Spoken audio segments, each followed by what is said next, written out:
ડિંડોલી વિસ્તારમાં લક્કી નામના યુવકની હત્યા કરવામાં આવી હતી। નાસ્તાના રૂપિયા માંગતા હત્યા કરાઈ હતી। હત્યા કરી હત્યારો ફરાર થઈ ગયો હતો। ઘટનાને પગલે ડિંડોલી પોલીસ સહિત ઉચ્ચ કક્ષાના અધિકારી ઘટનાસ્થળે આવી પહોંચ્યા હતા। હત્યાનો ગુનો નોંધી આરોપીને પકડવા ચક્રો ગતિમાન કરવામાં આવ્યા છે।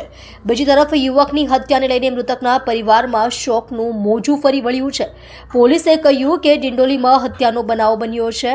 નાસ્તાની લારી પર એક ભાઈ પૈસા લેવા આવ્યા હતા, ત્યારે એક ભાઈ નાસ્તાના પૈસા આપ્યા વગર જતો રહ્યો હતો। ત્યારે આ બાબતે રકઝક થઈ હતી, જેમાં ચપ્પુના ઘા ઝીંકી દેવામાં આવ્યા હતા, જેથી પોલીસે ઝડપથી ઘટનાસ્થળે પહોંચી વધુ તપાસ હાથ ધરી છે। આસપાસના લોકોએ કહ્યું કે એક જ વ્યક્તિ આવ્યો હતો, જેણે ઝઘડો કર્યો હતો, ત્યારબાદ હુમલો કર્યો હતો। એક ઘા હોવાનું સામે આવ્યું છે। હાલ આગળની કાર્યવાહી ચાલી રહી છે।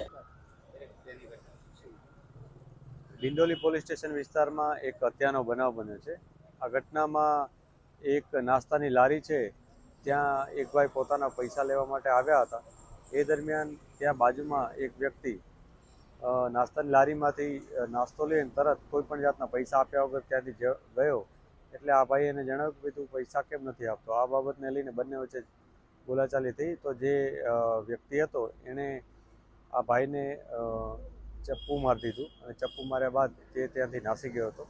જે બાબતને લઈ પોલીસે તરત ફરિયાદ નોંધવાની શરૂઆત કરી અને આરોપીને આઈડેન્ટિફાઈ કરવાની શરૂઆત કરી દીધી છે। અમે અલગ અલગ ટીમો બનાવી છે અને આ ટીમો પોતાની રીતના કામગીરી કરી અલગ અલગ જે લોકેશન્સ છે એ ચેક કરી અને ફાઇનલી આરોપી આઈડેન્ટિફાઈ થાય, જલ્દીથી પકડાય એ માટેના પ્રયાસો અત્યારે ચાલુ છે।